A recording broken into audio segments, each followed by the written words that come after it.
We're also following breaking news in the race for New York City Mayor. Mayor Eric Adams says that he will make an important announcement at 4:30 regarding the future of his campaign. This, of course, comes as there's speculation about Adams and if he'll continue to seek re-election right there or take a job with the Trump administration. Yeah, for the first time, the mayor seemed to be open to the idea, and sources tell PIX11 the mayor may be heading to D.C. next week to discuss opportunities. Let's go ahead and bring in our political correspondent, Henry Rossoff, to break this all down for us. Henry. Well, Mayor Eric Adams abruptly canceled much of his public official schedule today, and then City Hall spokespeople referred us to the campaign side, the re-election campaign, for a statement. We did eventually get one, but we don't know if that is going to be different from what we hear a half hour from now when Mayor Eric Adams addresses everyone live outside Gracie Mansion. Again, we will carry that live, but for now, let me show you the statement that Mayor Adams issued a little bit earlier in the day, again, where he opens the door a little bit, perhaps, to a Trump administration job. Quote, "While I will always listen if called to serve our country, no formal offers have been made. I am still running for re-election, and my full focus is on the safety and quality of life of every New Yorker."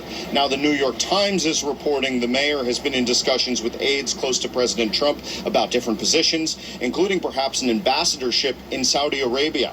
He denied just yesterday that he was looking to be part of the Housing and Urban Development Administration. And in Florida a few days ago, we do know that the mayor met with Steve Witkoff, a presidential special envoy to the Middle East. Our sources indicate the mayor may head back to D.C. next week to discuss further opportunities. And today on the PIX11 Morning News, billionaire grocery magnate John Catsimatidis, a friend of President Trump, says he spoke with the president last weekend, who seemed keenly interested in the race for mayor. We asked if that meant Trump would work to clear the field, likely for former Governor Andrew Cuomo to take on Democratic nominee, 33-year-old Democratic Socialist Assemblyman Zohran Mamdani. Take a listen.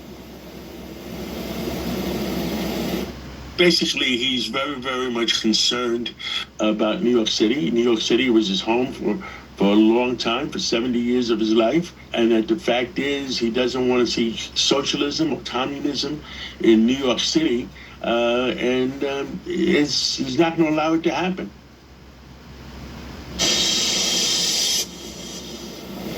So Catsimatidis being somewhat coy during that interview, which you can see at PIX11.com, about what the White House and President Trump may or may not plan as far as the race for New York City mayor. I can tell you that my sources inside City Hall say, regardless of what the mayor announces a half hour from now about his campaign, that he will not be resigning early, meaning that public advocate Jumaane Williams will not be serving for a short period of time, according to my sources inside City Hall.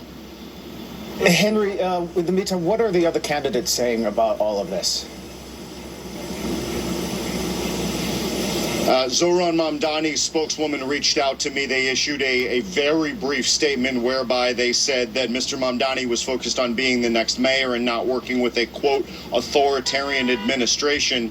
As for Curtis Sliwa, the Republican and independent nominee, he's been steadfast for some time that he cannot be, quote unquote, bought out of this race with some sort of job in the administration. Those are the words that he's been using, and that he is in it to win it until the very end. Meanwhile, former Governor Andrew Cuomo just yesterday denied that he's part of any sort of conspiracy to push other candidates out of the race. He actually had breakfast with civil rights leader Al Sharpton today. Sharpton's becoming increasingly closer with Mamdani, but is yet to really make a formal endorsement on the general election side of things here.